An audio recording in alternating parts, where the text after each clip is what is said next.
Ma'asyiral muslimin yang dimuliakan Allah Subhanahu wa taala. Nabi sallallahu alaihi wasallam di dalam hadisnya telah menjadikan para khulafaur rasyidin sebagai perwakilan dari para sahabat Nabi sallallahu alaihi wasallam. Kata Nabi sallallahu alaihi wasallam, "Alaikum bisunnati wa sunnati khulafa'ir rasyidin al-mahdiyyin 'addu 'alaiha bin nawajid." Wajib kalian berpegang dengan sunnah dan sunnahnya para khulafaur rasyidin. Kalau disebut khulafaur rasyidin, tentu yang dimaksud di sini adalah Abu Bakar, Umar, Utsman dan Ali radhiyallahu anhu. Bahkan secara khusus Nabi sallallahu alaihi wasallam menyebut dua orang terbaik setelahnya. Kata Nabi sallallahu alaihi wasallam, "Iqtadu billadaini min ba'di, Abu Bakrin wa Umar."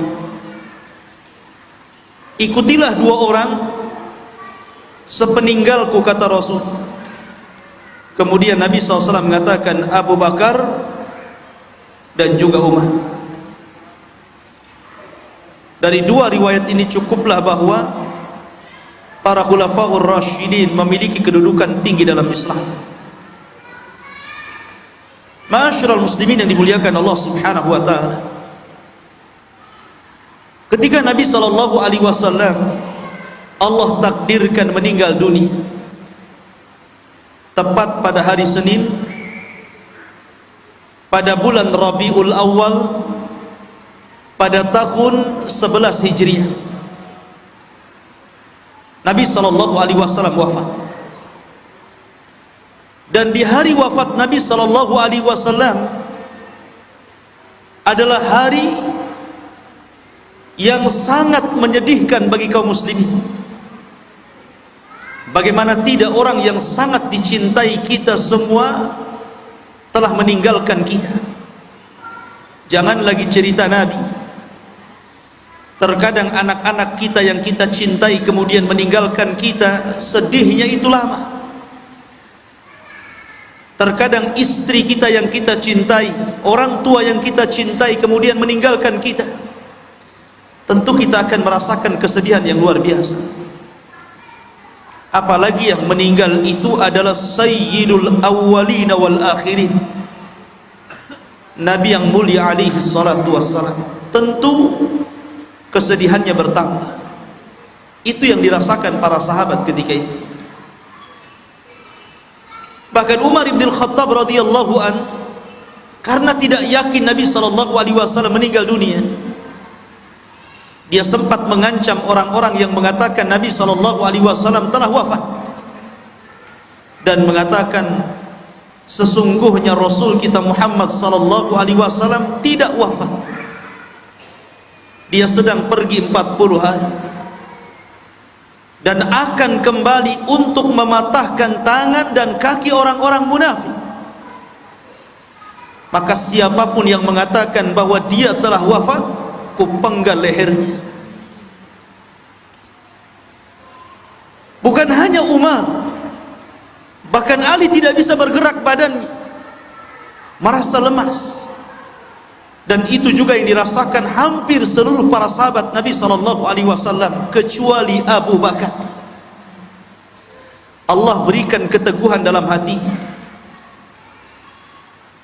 Maka di saat manusia sedang kebingungan, tiba-tiba Abu Bakar Siddiq radhiyallahu an, Allah berikan kemantapan dalam berpikir bahwa hal ini sebuah kenyataan yang harus dihadapi. Maka dia langsung naik ke atas mimbar, dan inilah khutbah pertama kali Abu Bakar.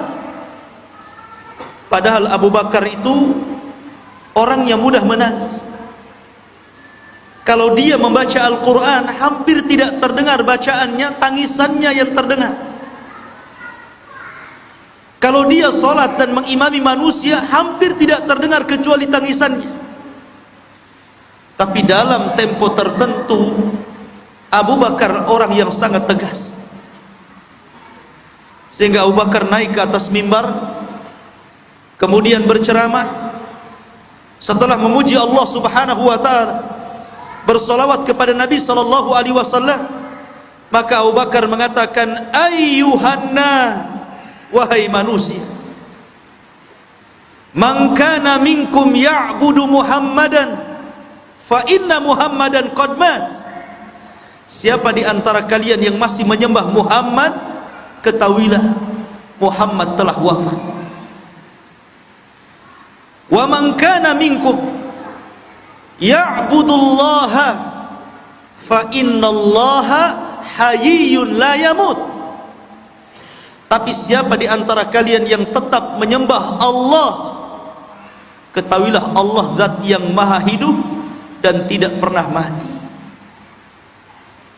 Kemudian Abu Bakar membacakan ayat, wa ma Muhammadun illa rasulun qad khalat min qablihi ar-rusul afa immata aw qutilan qalabtum ala aqabikum wa man yanqalib ala akibaihi fala yadurrallaha syai'a wa sayazzillahu syakirin. Tidaklah Muhammad itu melainkan sama dengan rasul-rasul sebelumnya. Apakah kalau seandainya dia mati atau dibunuh, lantas kalian akan murtad kembali ke belakang kalian?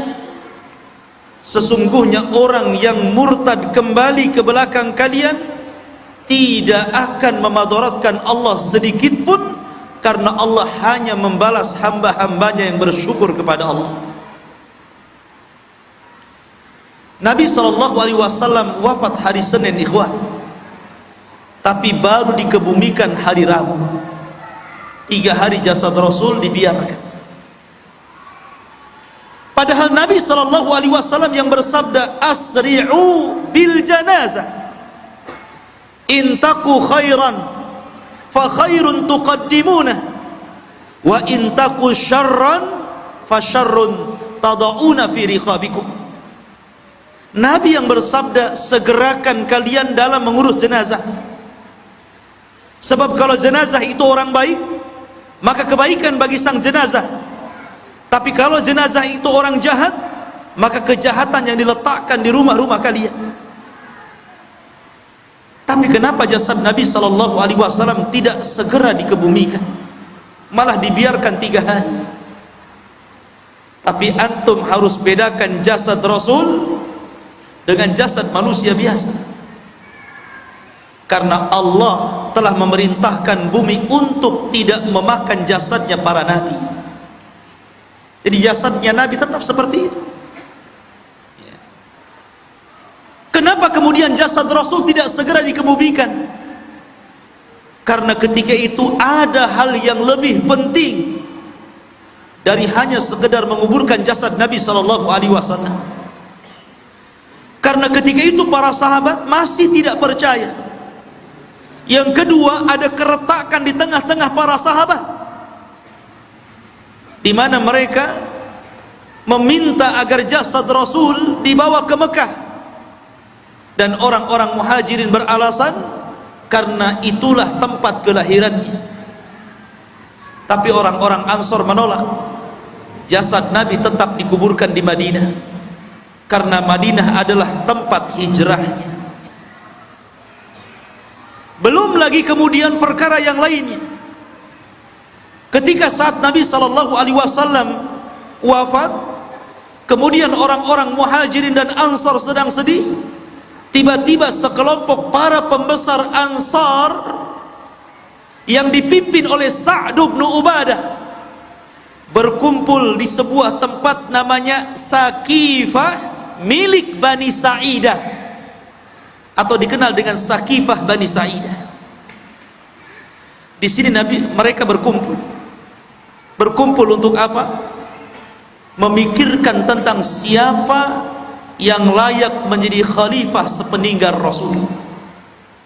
Wajar Orang-orang Madinah, orang-orang Ansar memikirkan itu, karena tanah Madinah adalah tanah kelahirannya. Tanah Madinah adalah tempat mereka sedari kecil sampai mereka wafat, sehingga mereka mengkhawatirkan Madinah. Sementara orang-orang Muhajirin hanyalah pendatang. Makanya mereka sibuk mencari pengganti siapa yang layak untuk memimpin sepeninggal Nabi SAW. Orang-orang Ansor itu terbagi dengan dua kabilah. Kabilah yang pertama namanya Khazraj, dipimpin oleh Sa'd bin Ubadah. Kabilah yang kedua namanya Aus, dipimpin oleh Sa'd bin Mu'ad. Dua Sa'ad.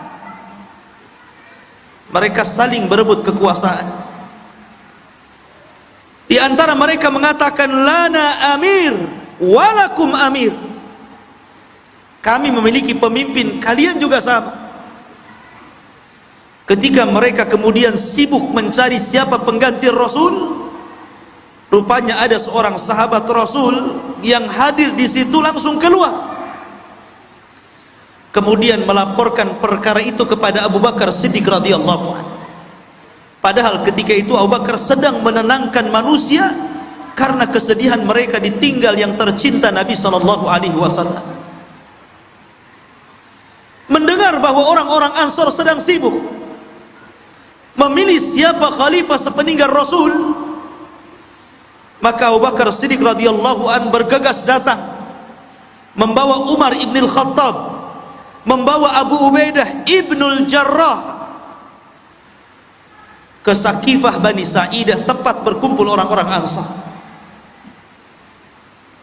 Setelah kemudian tiga orang ini datang,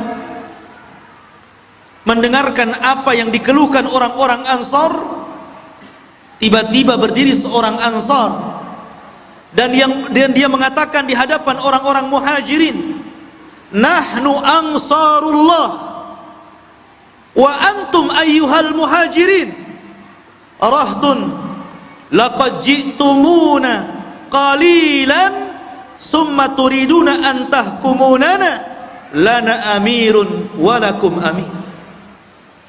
Mereka mengatakan, kami orang-orang Ansor adalah para penolong Allah, sementara kalian orang Muhajirin hanyalah pendatang. Dulu kalian datang tidak banyak, hanya sedikit segerintil orang. Tiba-tiba kemudian kalian ingin menjadi raja bagi kami, menjadi pemimpin bagi kami. Tidak, kami memiliki pemimpin sendiri, sebagaimana kalian juga punya pemimpin sendiri. Kemudian mulailah mereka menuntut agar pemimpin diangkat dari Ansar, dan mereka menjagokan Sa'd bin Ubadah radhiyallahu anhu. Abu Bakar Siddiq radhiyallahu anhu adalah orang yang cerdas. Ketika itu Umar bin Khattab sudah menyiapkan bahan untuk bicara. Hampir saja dia bangkit, kemudian membantah perkataan orang-orang Ansar. Tapi Abu Bakar memegang tangan Umar dan mengatakan, uskut ya Umar, diam wahai Umar, tenang, tenang, ini bukan saatnya kau bicara. Maka Abu Bakar berdiri. Kemudian Abu Bakar memuji-muji orang Ansar, mengangkat-ngangkat derajat orang Ansar, menyebut-nyebut kebaikan mereka, bagaimana Rasul memuji mereka, hanya untuk meredamkan ketika itu. Maka di antara ceramah Abu Bakar Siddiq radhiyallahu an mengingatkan tentang kebaikan Ansar, Abu Bakar mengatakan, aku tahu Nabi SAW bersabda kepada kalian, lau salakan nasu wadiyan wa salakal ansar wadiyan la salaktu wadiya lil ansar. Kata Nabi SAW, kalau seandainya manusia berjalan di sebuah lembah, kemudian orang-orang Ansar berjalan di lembah yang lainnya, tentu aku, kata Rasul, akan mengikuti jejak lembahnya orang-orang Ansar, karena aku sangat mencintai mereka. Aku tahu ini pujian Nabi SAW kepada kalian. Kemudian Abu Bakar terus mengingatkan kebaikan yang pernah disabdakan Rasul kepada orang Ansar, sampai akhirnya Abu Bakar menunjuk seorang laki-laki yang sedang duduk, kemudian diselimuti seolah-olah dia sedang sakit. Kata Abu Bakar, man hadha, siapa ini? Karena tidak jelas ketika itu wajah.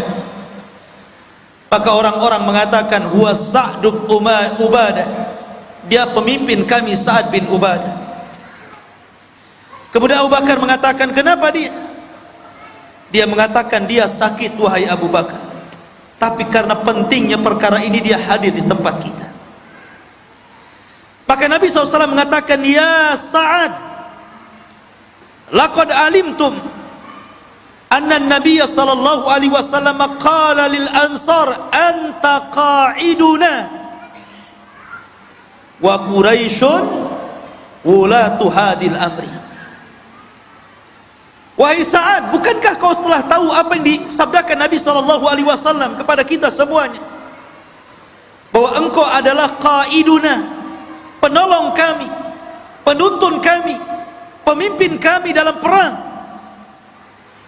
Sementara orang-orang Quraisy, merekalah yang berhak untuk memimpin negara ini, merekalah yang berhak untuk menjadi khalifah.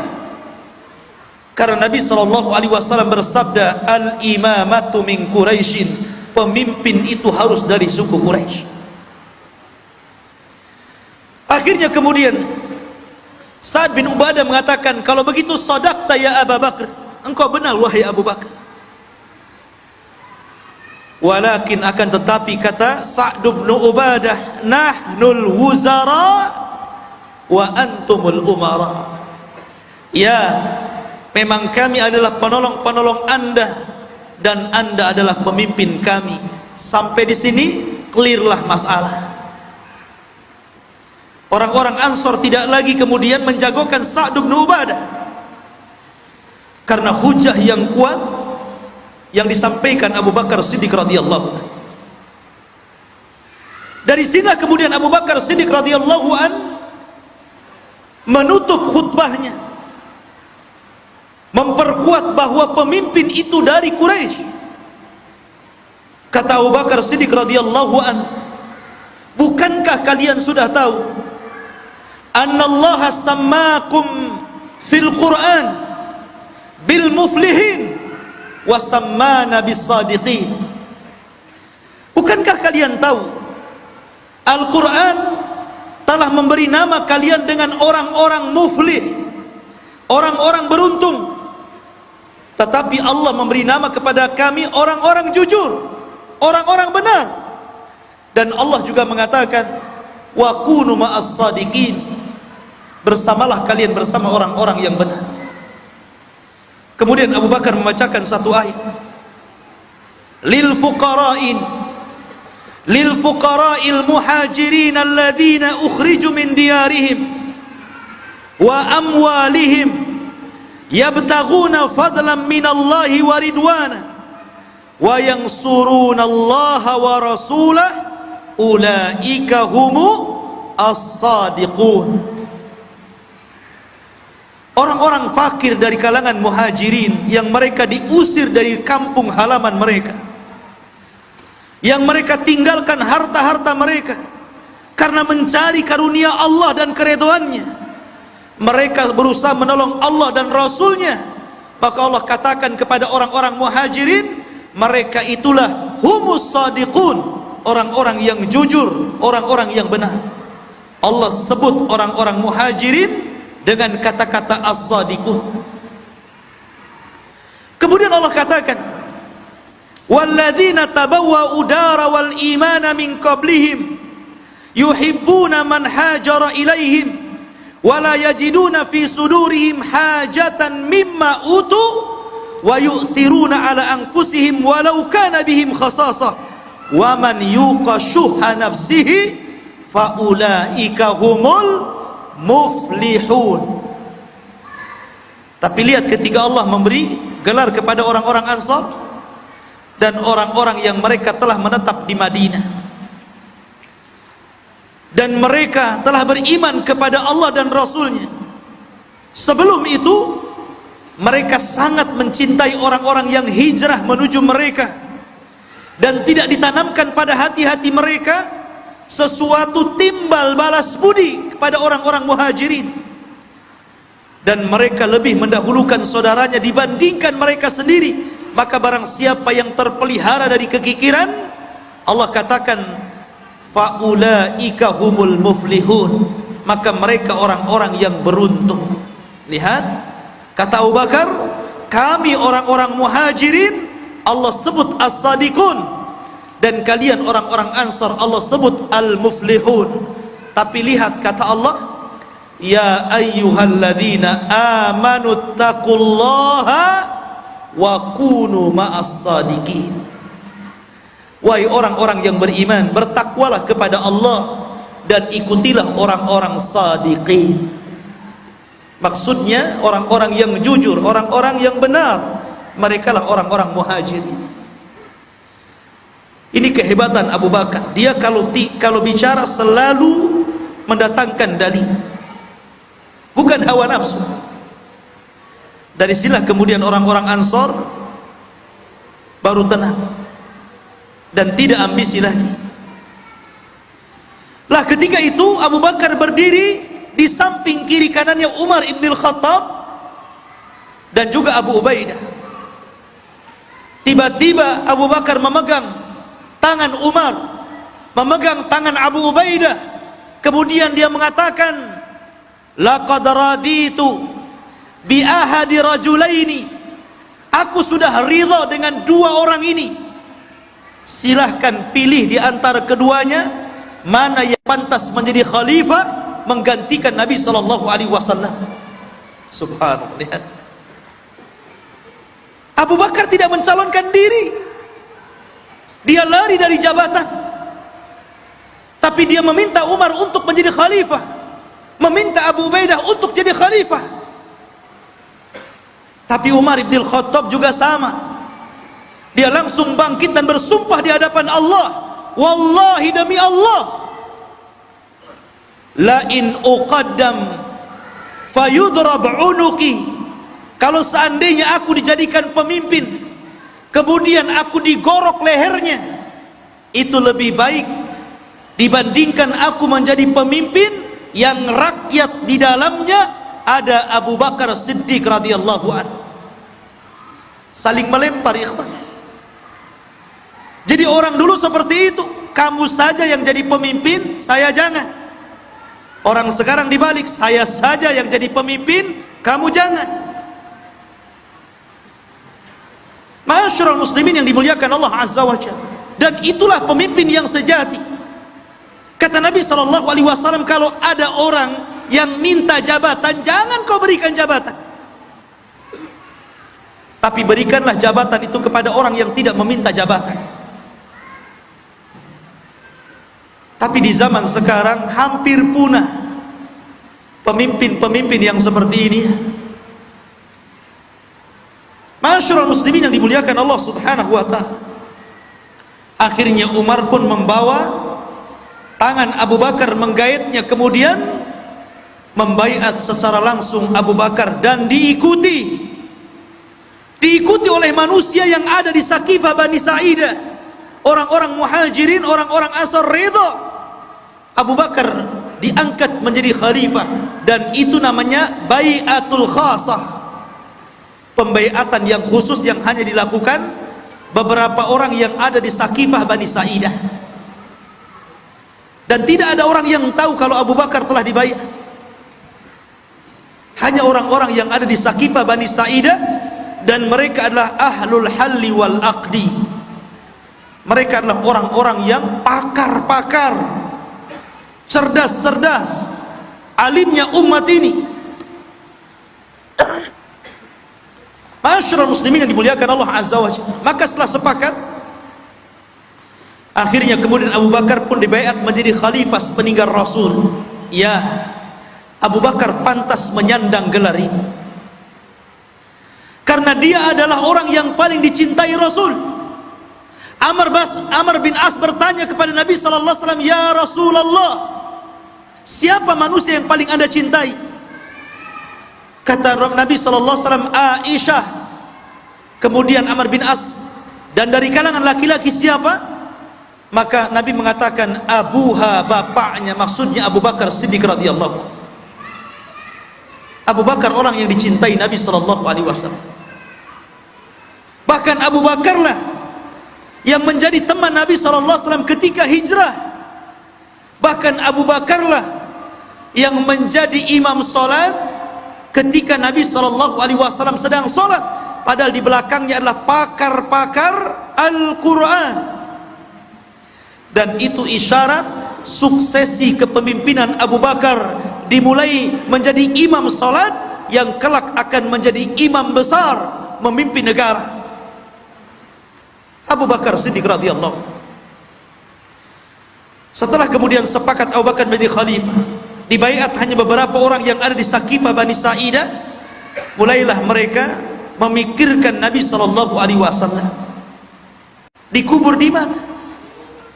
Kata Abu Bakar Siddiq radhiyallahu an, aku mendengar Rasul bersabda bahwa setiap nabi itu dikubur di mana dia tempat meninggal. Karena tempat meninggalnya di kamar Aisyah radhiyallahu anha, bahkan dalam pelukan Aisyah radhiyallahu anha, disitulah Nabi SAW dikebumikan, digali, kemudian dikuburkan di situ. Selesai menguburkan Rasul hari Rabu, di hari Kamis, maka Abu Bakar mengumpulkan seluruh orang-orang Muhajirin dan Ansar di masjid Nabi SAW. Disitulah kemudian mulai pembaiatan satu persatu.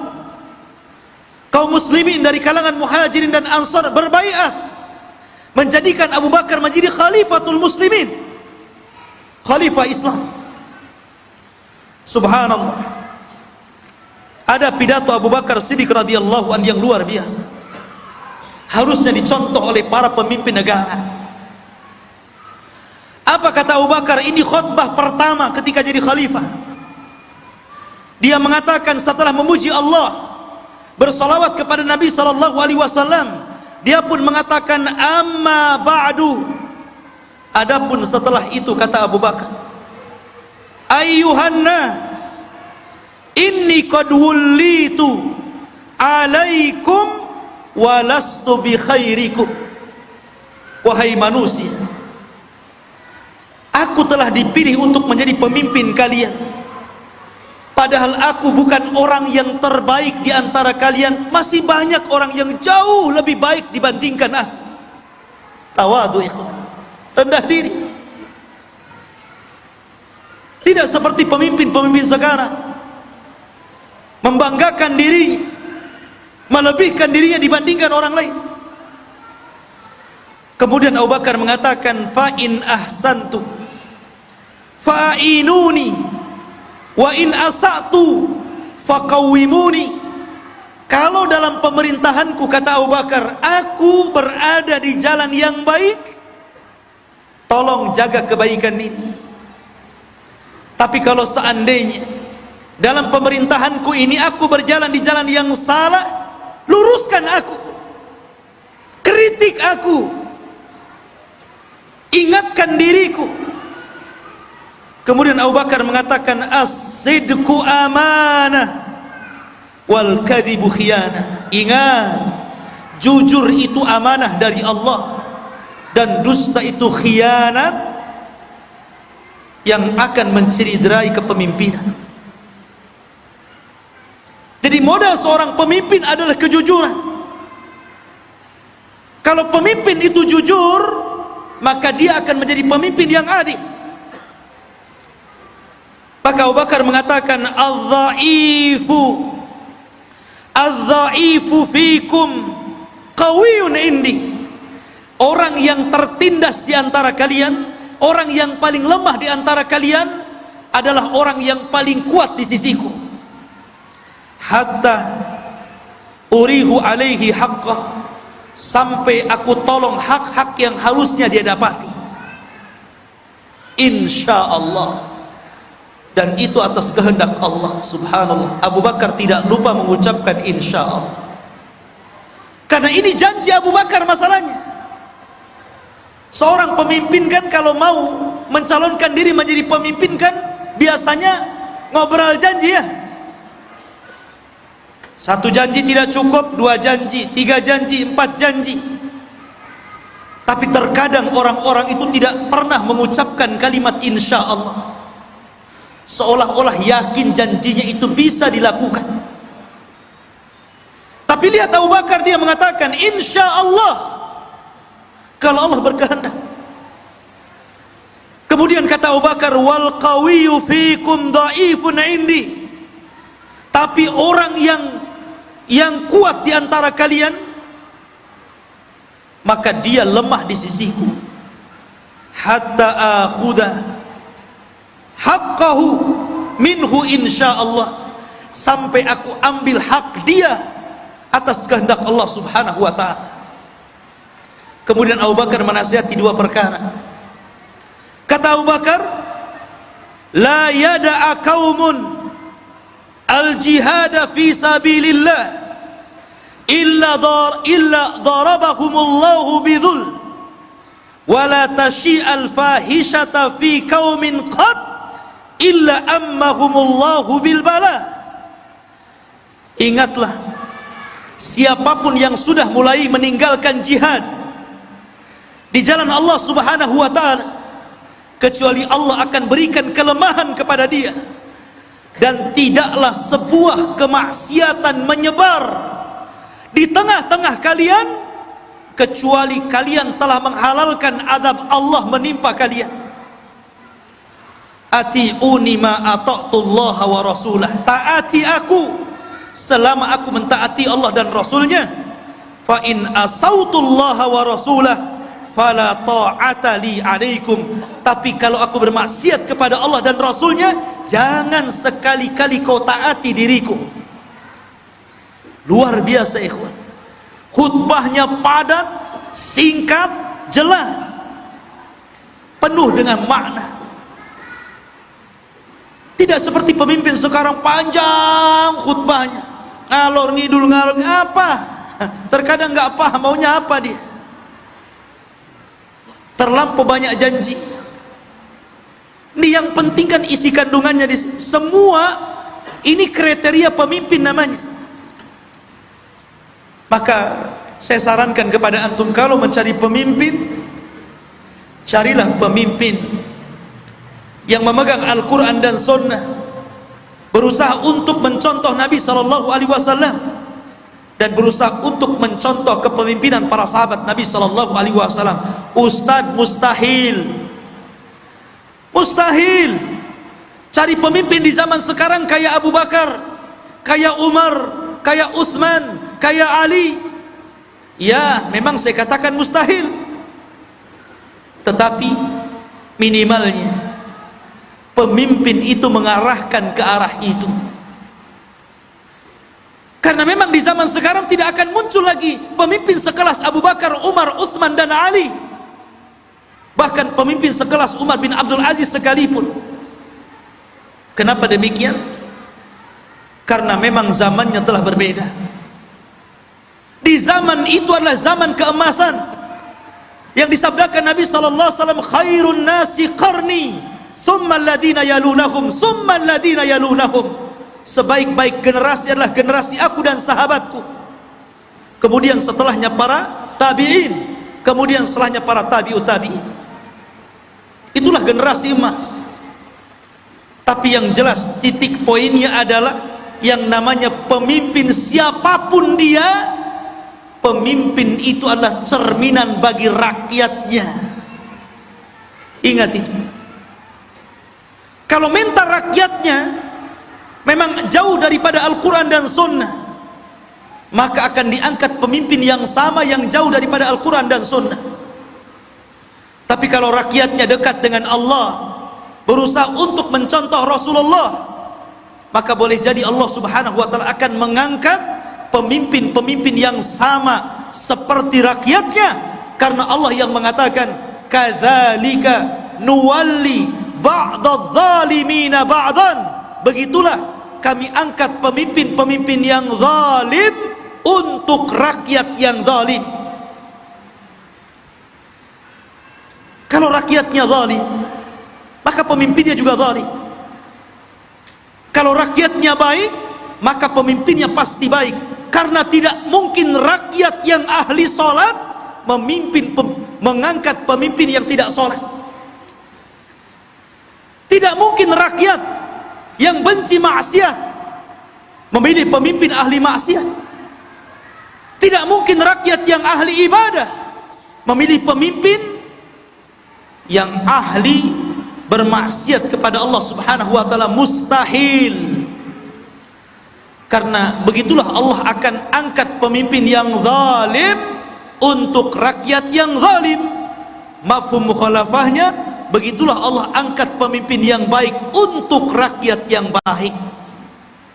Karena Allah yang mengatakan, innallaha la yughayyiru ma biqaumin hatta yughayyiru ma bi anfusihim. Allah tidak merubah sebuah kaum, sebuah negara, sebuah daerah sampai daerah negara tersebut mau merubah diri mereka masing-masing, baik pemimpin ataupun rakyatnya. Masyarul muslimin yang dimuliakan Allah Azza wa Jalla, contoh kepemimpinan Abu Bakar Siddiq radhiyallahu anhu. Di zaman Abu Bakar Siddiq radhiyallahu anhu, suatu ketika Umar bin Khattab pernah mengadukan hak asuh anak kepada Abu Bakar. Ketika Umar menceraikan salah satu istrinya, seorang wanita Ansar, ibunda daripada Asim bin Umar radhiyallahu anhu. Ketika itu Umar mengambil hak asuh anak tersebut. Dia datang kepada Abu Bakar sebagai qadhi, sebagai pemimpin dan qadhi. Dia mengatakan, wahai amiral, wahai khalifah. Kemudian Umar mengatakan begini dan begitu, aku ingin mengambil hak asuh anak. Tentu Umar tidak mungkin menzalimi anaknya, hanya ingin merawatnya. Tapi Abu Bakar Siddiq radhiyallahu tidak lantas, karena dia adalah kawannya Umar ibn Khattab. Dia adalah wazirnya, menterinya. Dia orang yang senantiasa menolong dan menenangkannya. Dia orang yang banyak dipuji Nabi SAW, sampai dikatakan kalau seandainya ada Nabi, Umarlah orangnya. Tidak lantas Abu Bakar mengatakan, ya sudah, hak asuh jatuh ke tangan kamu. Tidak, itu bukan pemimpin. Tapi Abu Bakar mengingatkan Umar bin Khattab dan mengatakan, ya Umar, rihuha wa hijruha wa farshuha khairun laha minka ya Umar, hatta yakhtar li nafsihi. Wahai Umar, bagaimanapun bau ibunya kepada anak tersebut, kemudian pelukan ibunya kepada anak tersebut, kemudian pembaringan ibunya terhadap anak tersebut jauh masih lebih baik dibandingkan dirimu.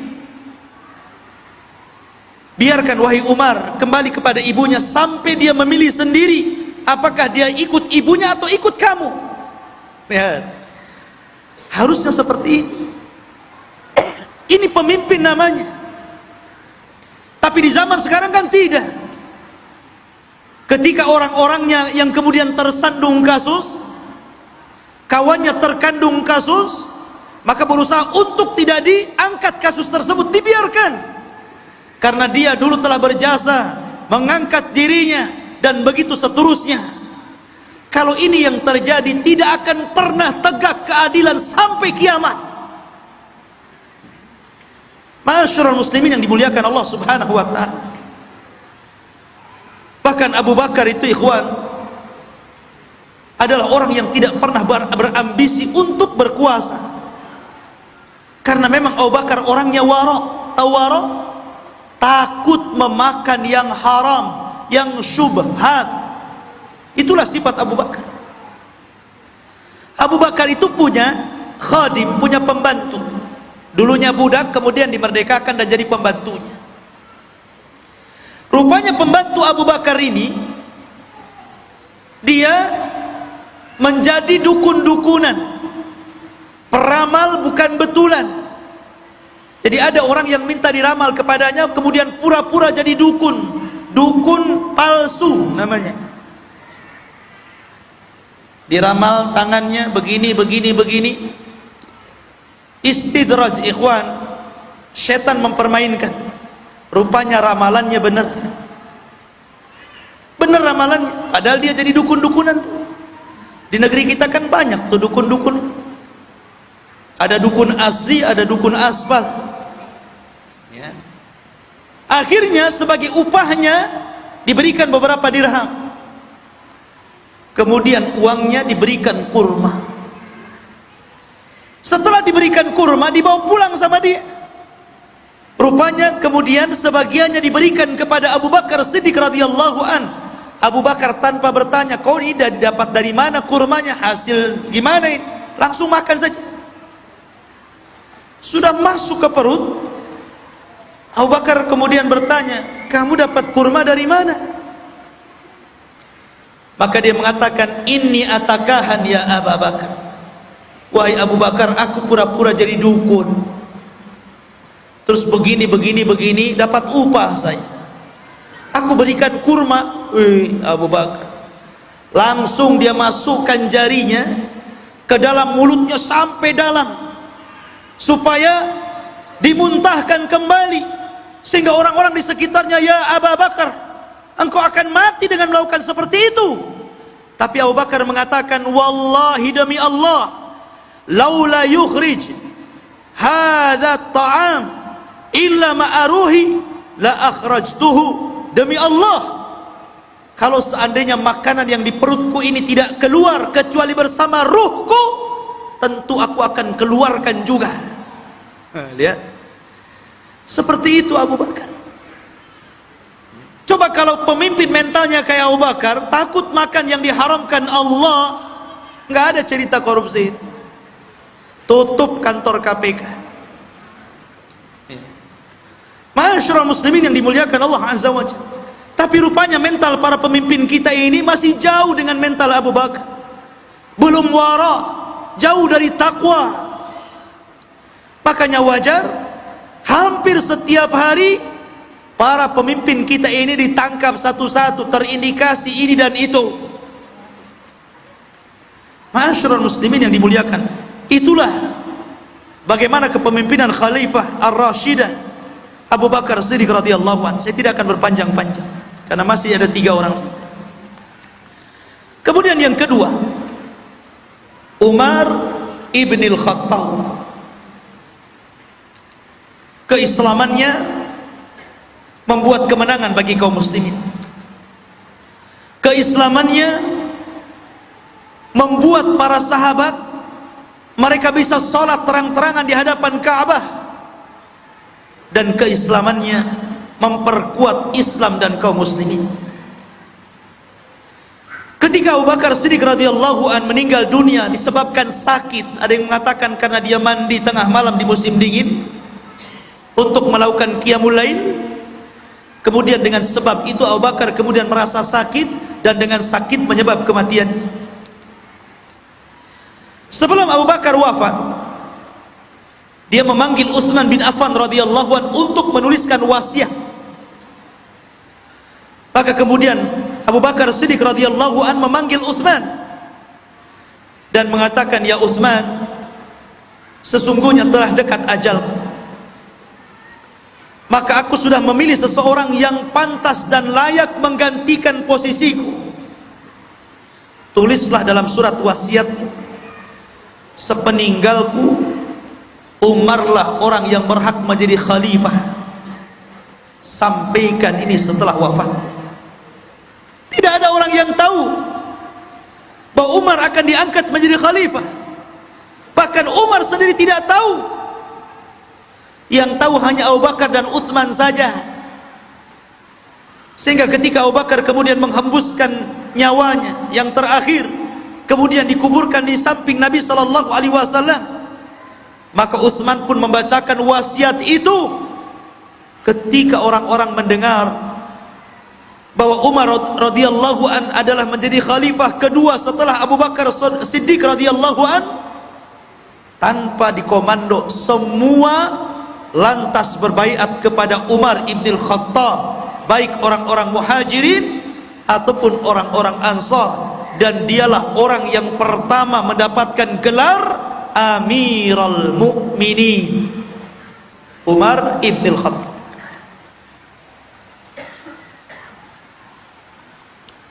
Umar ibn al-Khattab radhiyallahu anhu juga berpidato, tapi pidatonya cukup panjang, saya tidak bisa baca karena waktu juga yang singkat. Tetapi yang jelas intinya bahwa Umar menjadi lembut. Setelah menjadi khalifah dia jadi lembut, mudah menangis, ahli ibadah. Sampai Umar itu kerutan mata bawahnya hitam karena menjadi jalan air mata menetes. Lewat situ terus air mata kalau menetes, sehingga jadi hitam kerutannya karena banyak menangis. Apabila disebutkan Umar, maka teringat dengan keadilannya. Apabila disebut keadilan, maka teringat dengan kekhilafahannya. Umar ini terlalu banyak kisah yang diceritakan oleh para ulama tentang bagaimana keadilannya, ya, karena memang Umar sendiri berkuasa jauh lebih lama dibandingkan Abu Bakar. Abu Bakar berkuasa mulai tahun 11 Hijriah dan berakhir di tahun ke-13 Hijriah, 2 tahun beberapa bulan. Umar sampai 10 tahun, sehingga banyak kisah. Di antara kisah yang menarik, ikhwah fillah muliakan Allah Azza wa Jalla, suatu ketika ikhwan, kita tahu bahwa di bawah kekuasaan Amirul Mukminin Umar ibn al-Khattab ada sekitar 120 daulah Islamiyah. Artinya bahwa kekuasaan kaum muslimin menyebar kemana-mana, ke daratan Romawi, Persia, bahkan ke Mesir, sehingga jumlahnya ada 120 daulah, provinsi mungkin bahasa kita. Lah tentu di zaman Umar itu kayak di zaman kita juga lah, kalau cari kerja mungkin banyak orang yang datang ke ibu kota, dari kampung-kampung datang ke ibu kota. Lah di zaman Umar juga demikian, banyak orang-orang yang mengadu nasib dari daerah-daerah itu ke ibu kota. Akhirnya sebagian mereka terpaksa membuat tenda-tenda darurat demi mencari sesuap nasi di ibu kota. Lah Umar ini setiap malam membawa gandum, membawa minyak zaitun, membawa kurma dan makanan, dibagi-bagikan kepada orang-orang yang mencari kerja itu, tanpa diketahui bahwa dirinya adalah Amirul Mukminin Umar ibn al-Khattab radhiyallahu anhu. Kalau sekarang pemimpin belusukan pasti bawa wartawan. Kalau Umar tidak bawa wartawan, karena zaman itu juga belum ada wartawan. Jadi Umar ibn Khattab radhiyallahu anhu keluar suatu malam dan ditemani oleh Abdurrahman bin Auf radhiyallahu anhu. Di tengah malam tiba-tiba dia melihat ada satu tenda. Di situ ada seorang perempuan dengan perapiannya sedang memasak makanan, sementara anak-anaknya sedang menangis menunggu kapan makanan itu selesai dibuat ibundanya. Umar dari kejauhan terus memperhatikan sampai akhirnya anak-anaknya tertidur kecapean menunggu. Didekatilah oleh Umar wanita tadi. Kemudian ditanya oleh Amirul Mukminin Umar ibn al-Khattab, "Ma tasna'ina ya ummah?" Apa yang sedang kau lakukan wahai ibunda? Wahai ibu, apa yang sedang kau lakukan?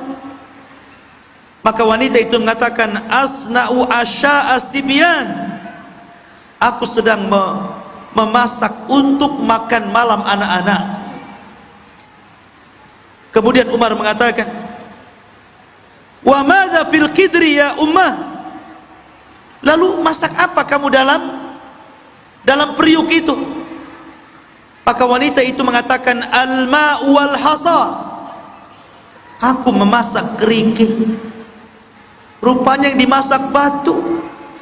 Macam mana bisa masak batu yang dimasak? Karena tidak ada makanan yang harus dimasak. Dia sengaja menipu anak-anaknya supaya anak-anaknya tertidur. Amirul Mukminin Kemudian mengatakan, walima, kenapa kau lakukan itu? Maka wanita ini mengatakan, li'anna amiral mu'minin lam yursil lana syai'an. Ya, kami lakukan seperti ini karena Amirul Mukminin Umar ibn Khattab belum memberikan sesuatu sedikit pun kepada kami. Kemudian Umar mengatakan, kata Umar ibn Khattab radhiyallahu, dia tidak tahu di hadapannya Umar. Kata Umar ibn Khattab, bukankah Amirul Mukminin tidak tahu? Dia tidak tahu. Wa ma yudri Amirul Mukminin.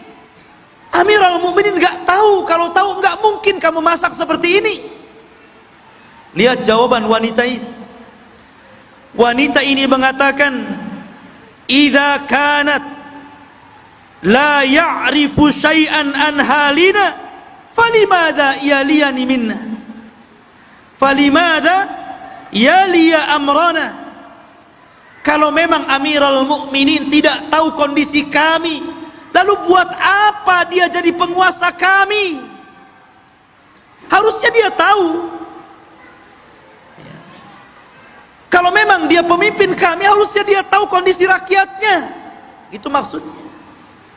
Kenapa dia tidak tahu? Kemana saja dia sekarang? Akhirnya kemudian mendengar itu, Umar ibn Khattab radhiyallahu langsung melelehkan air mata, takut kepada Allah, gemetar. Kemudian dia minta izin untuk pergi. Setelah pergi, dia menuju Baitul Mal. Ditamani oleh khadimnya, oleh pembantunya namanya Aslam. Setelah di Baitul Mal, Umar pun menyediakan gandum, minyak zaitun, kurma dan beberapa makanan diletakkan satu karung. Kata Umar kepada Aslam, ya Aslam, ihmil alayya, letakkan di pundak. Kata Aslam, la, tidak wahai Amirul Mukminin, bal, bahkan sayang, angkat barang itu. Kata Umar, ihmil alayya, letakkan saja sampai 3 kali. Tapi pembantunya Aslam tetap menolak, tetap ini saya harus bawa, karena dia menghormati Amirul Mukminin. Sampai akhirnya mengatakan, awatahmil anni auzari yaumal qiyamah, apakah kau mau menanggung dosaku pada hari kiamat? Letakkan itu di punggungku. Mantap ya. Coba kayak gini pemimpin. Masyarul muslimin yang dimuliakan Allah azza wa jalla, di bawahnya gandum itu. Kemudian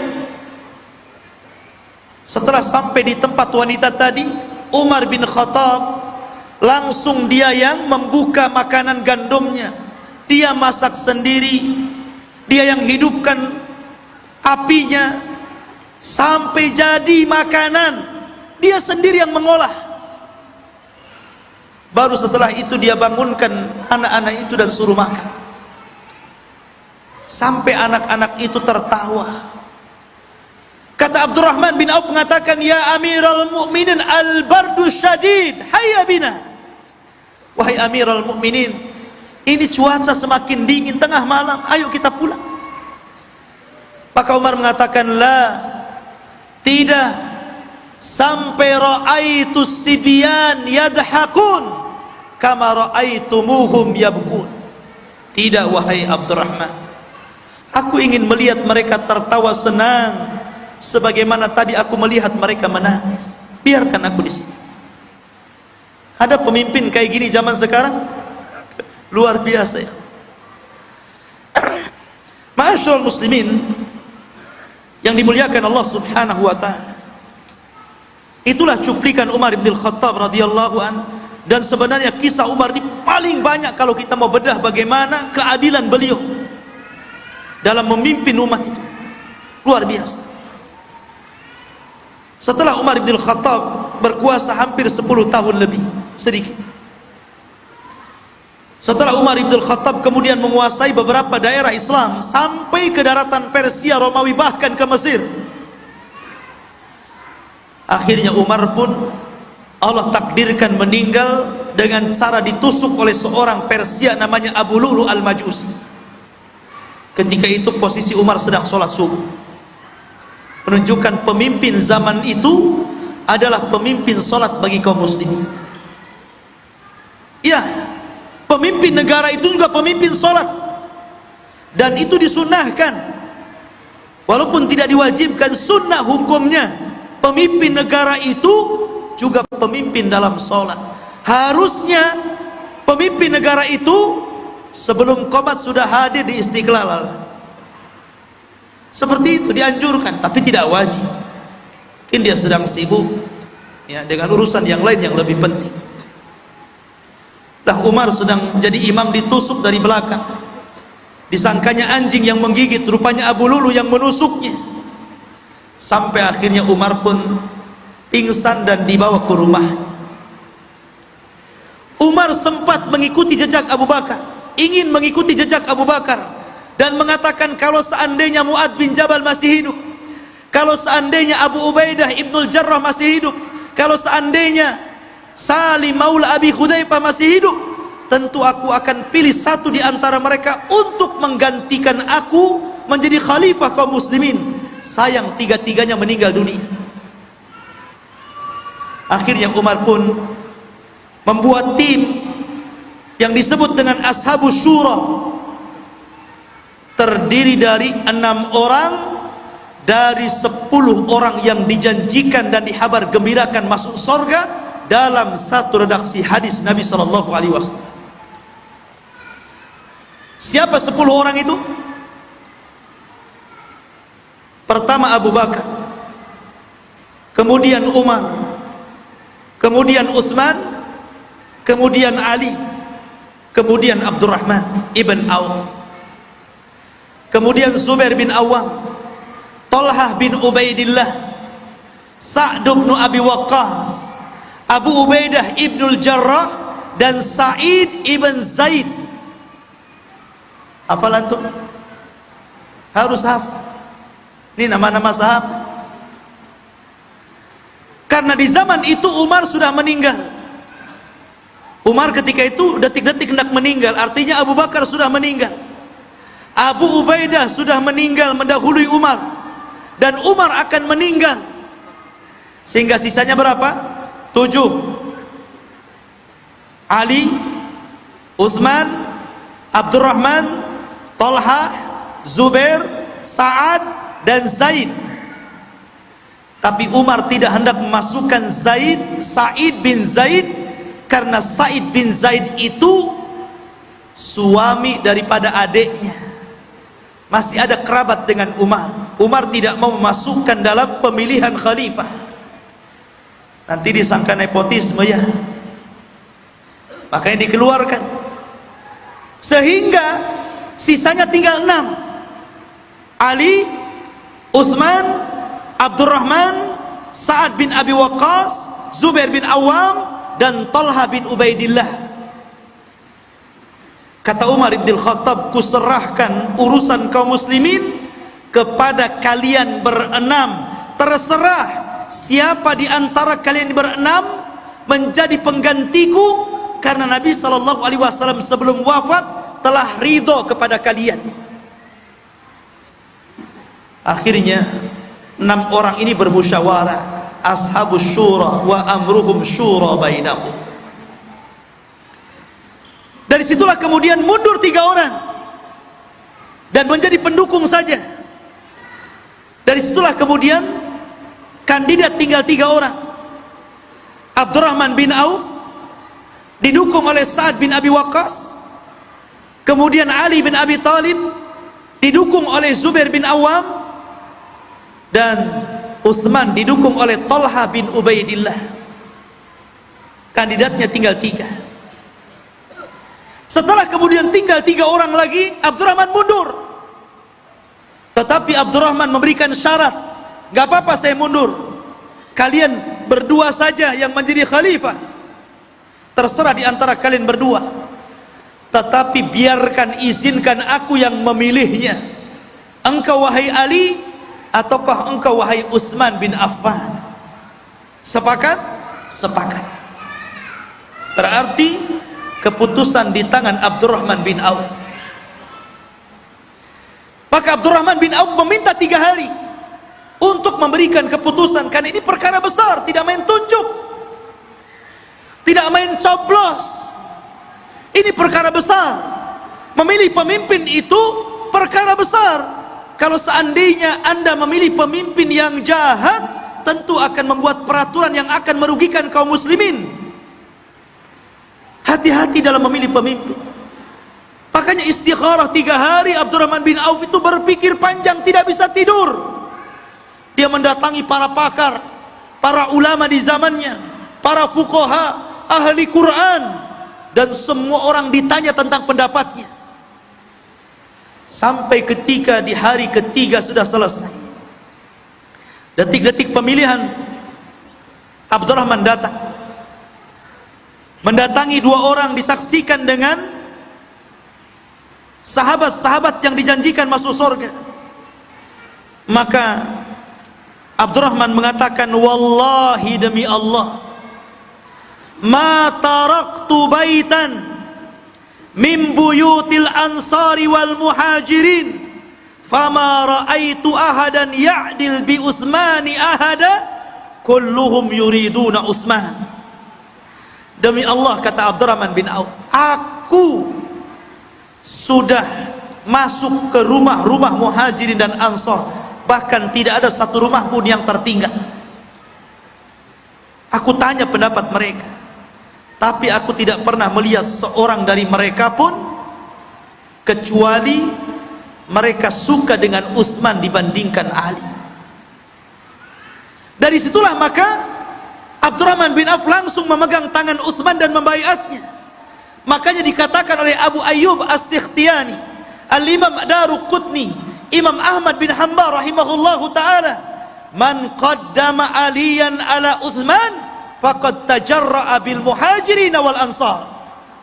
Siapa yang mendahulukan Ali dibandingkan Utsman, maka dia telah berani menentang keputusan muhajirin dan orang-orang ansar. Siapa mereka? Orang-orang Syiah Rafidah. Ma'asyiral muslimin yang dimuliakan Allah Azza wa Jalla. Dan ulama mengatakan tidak ada pembaiatan yang sangat sempurna yang dilakukan oleh seluruh rakyat kecuali dalam pembaiatan Utsman ketika menjadi khalifah secara ijma', kesepakatan para ulama. Kalau Abu Bakar tidak. Abu Bakar itu tidak serentak berbaiat karena ada orang yang belakangan berbaiat seperti Ali. Ali tidak langsung berbaiat ketika Abu Bakar dibaiat. Setelah 6 bulan baru Ali berbaiat kepada Abu Bakar. Kenapa? Karena Abu Bakar, Ali tidak pernah keluar dari rumahnya sepeninggal Rasul, kecuali hanya untuk sholat ke masjid, balik lagi ke rumah, sholat ke masjid, balik lagi ke rumah. 6 bulan tidak keluar rumah karena Fatimah istri beliau sakit, sehingga dia harus merawat Fatimah. Akhirnya Allah takdirkan 6 bulan sepeninggal Rasul, Fatimah pun menyusul, dan dialah yang pertama dari keluarga Nabi yang menyusul Nabi SAW wafat. Baru setelah itu Ali keluar, Abbas keluar, dan keduanya berbaiat kepada Abu Bakar. Tapi di zaman Utsman tidak serentak, tidak ada satupun yang luput dari muhajirin dan ansar. Tammatil bai'atu, bai'at secara sempurna kecuali kepada Utsman bin Affan, dan ini berdasarkan ijma' kesepakatan para ulama. Bahkan tidak ada kehidupan yang paling makmur dari pemerintahan Abu Bakar, Umar, Utsman dan Ali ketika menjabat menjadi Khalifatul Rasyidin kecuali di zaman Utsman. Kaum muslimin makmur, kaum muslimin berlimpah dengan kekayaan, kaum muslimin berlimpah dengan kesuburan, sampai-sampai penyeru menyeru ke daerah-daerah miskin, khudu haqqahum, ambil hak kalian, fi baitil amwal, di rumah-rumah pembendaharaan kaum muslimin. Sehingga tidak ada orang miskin di zaman itu. Jadi kehidupan yang paling indah saat kekuasaan Khulafaur Rasyidin di zaman Utsman. Itulah yang diisyaratkan Nabi Shallallahu Alaihi Wasallam, bahwa kekuasaan Khalifah Rasyidin itu salasuna sanatan, selama 30 tahun, dan yang paling baik di zaman Utsman. Luar biasa.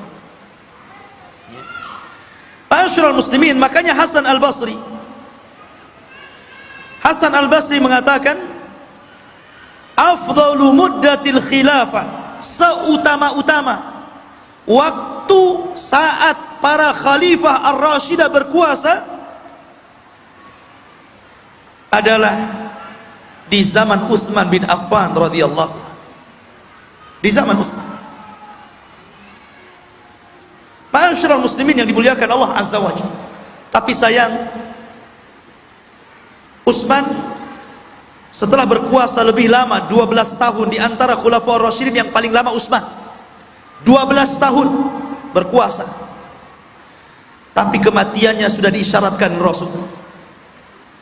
Nabi sallallahu alaihi wasallam bersabda kepada Utsman, "Wa basyirhu bil jannati 'alal balwa tusibuh." Wahai Utsman, kuhabarkan gembira, engkau akan masuk ke dalam sorga, tetapi dengan musibah yang akan menimpamu.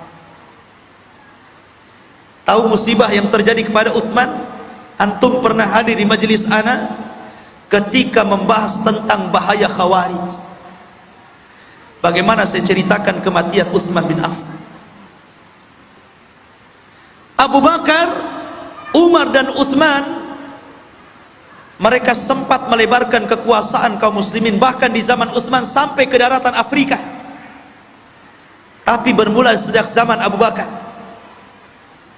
kemudian semakin luas di zaman Umar, dan semakin luas lagi di zaman Utsman, melebar kemana-mana.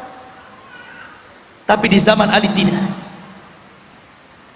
karena Ali disibukkan dengan perang saudara, sehingga hanya daerah-daerah kecil Islam itu berkembang. Karena kita tahu bahwa kematian Umar bin Khattab adalah fitnah, dan fitnahnya terjadi di zaman Utsman, kemudian menyebar di zaman Ali.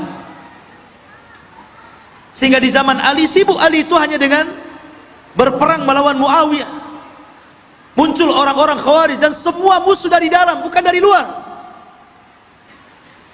Sehingga Ali diuji oleh itu. Muncul kelompok Rafidhah, muncul kelompok Khawarij, muncul kelompok-kelompok yang kemudian menjadi para penentang Ali radhiyallahu anhu.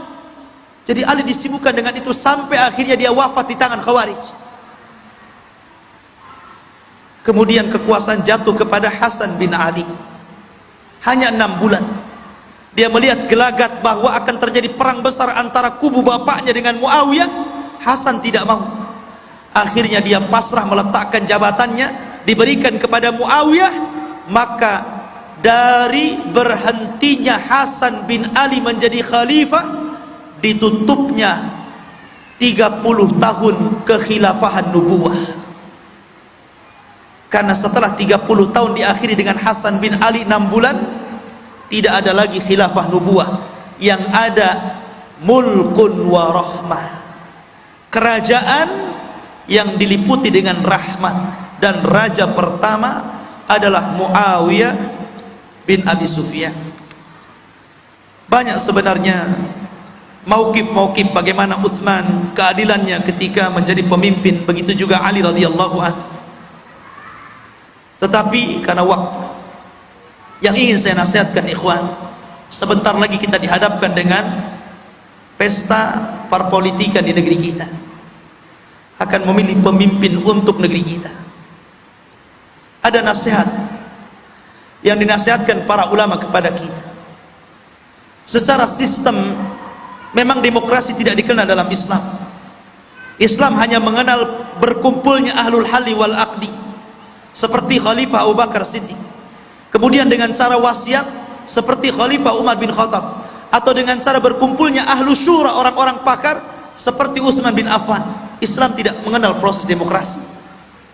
Karena demokrasi itu menyamakan suara orang fasik dengan mukmin, suara ulama dengan orang fajir, suara pemabuk dengan orang ahli sholat. karena siapapun bisa memilih dan siapapun bisa dipilih. Anda orang jahat, yang penting banyak suaranya, jadi pemimpin. Anda orang baik, kalau tidak punya suara nggak mungkin jadi pemimpin. Karena demokrasi menyamakan suara, mau ulama, mau orang awam, mau profesor, mau nggak yang sekolah, tetap saja satu suaranya, tidak dibedakan. Tetapi terkadang kita dihadapkan, ikhwan, dengan perkara lain, perkara di mana kita harus memilih. Ini di depan kita ada dua calon, yang satu rusak, yang satu rusak sekali.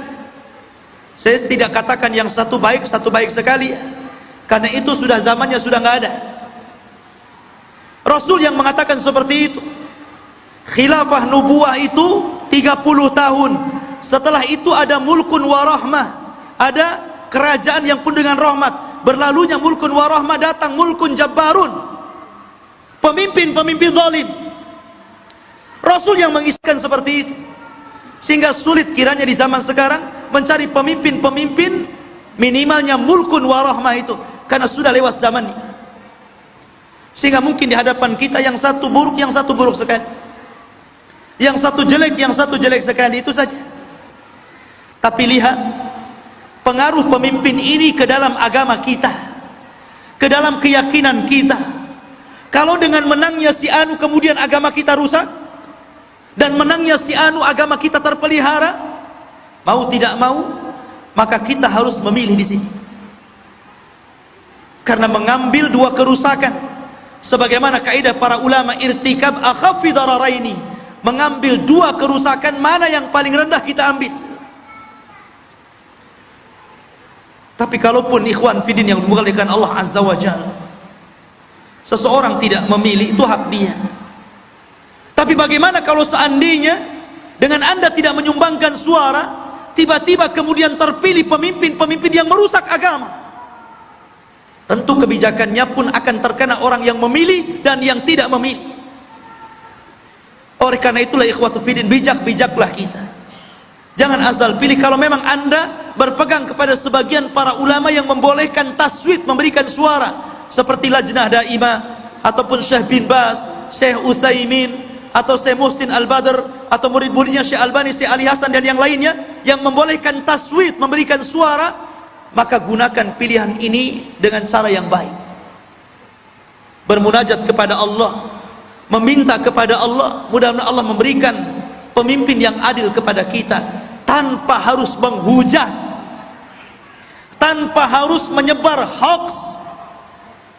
Tidak boleh ikhwan, karena di zaman sekarang ini zaman hoax, di mana berita ini yang kecil jadi besar, yang tidak terang jadi terang, yang di sana tahu di sini.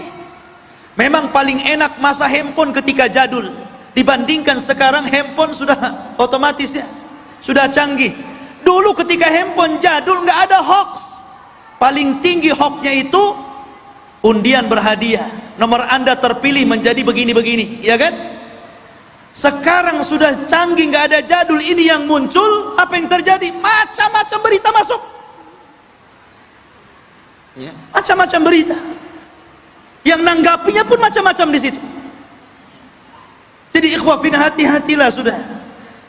Namanya pemimpin, jadi pemimpin atau tidak juga berdasarkan takdir. Walaupun satu Indonesia beropini simpulan pasti naik, tapi kalau seandainya Allah tidak takdirkan, tu'izzu man tasha wa tudhillu man tasha, tetap Allah yang memuliakan orang dan menjatuhkan orang. Allah semuanya atas kehendak Allah. Gak perlu kita caci maki sana sini, menggibah sana sini. Jangan terlibat dalam gibah nasional. Tahu gibah nasional? Antum tahu sendiri. Nggak perlu. Negeri yang aman itu nikmat Allah yang paling besar. Jangan dikacaukan, karena bermula dari tulisan dan lisan, terkadang berakhir dengan permusuhan dan pertumpahan darah. Hati-hati. Kita hanya berdoa, siapapun menjadi pemimpin kita ini adalah pemimpin yang adil, minimalnya tidak merusak keyakinan agama kita. Subhanakallah bihamdika, asyhadu an la ilaha illa anta, astaghfiruka wa atubu ilaik. Allahu ta'ala. Assalamualaikum warahmatullahi